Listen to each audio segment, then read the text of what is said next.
So now let's see how we can work around with lava filter inside of GIMP. So in order to work around with the lava filter, first of all, I need to go around onto the filters menu right here, and then I need to go to render. And over here you can see that lava is an option.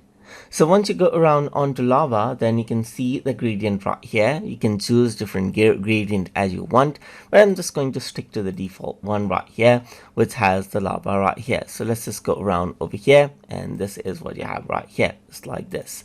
So now apart from that, you can change around the seed, the roughness right here just like this, and then if I were to go around and press OK right here just like this, then you get the lava effect right here, which is applied just like this, as you can see right here.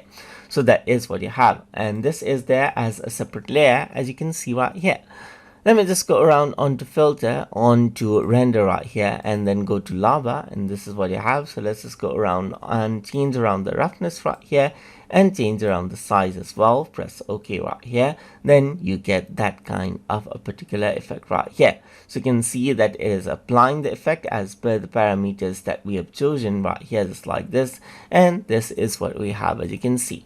So similarly, I'm going to go around over here and apply another lava effect right here. So let's just go around over here onto render, and then I'm going to go for lava, change around the roughness to, let's say, 3 right here, change around the seed right here just like this to something else, and then press OK, and then that will be applied, as you can see right here. So this is what you have. So you get the lava effect just like this, as you can see, by utilizing this effect.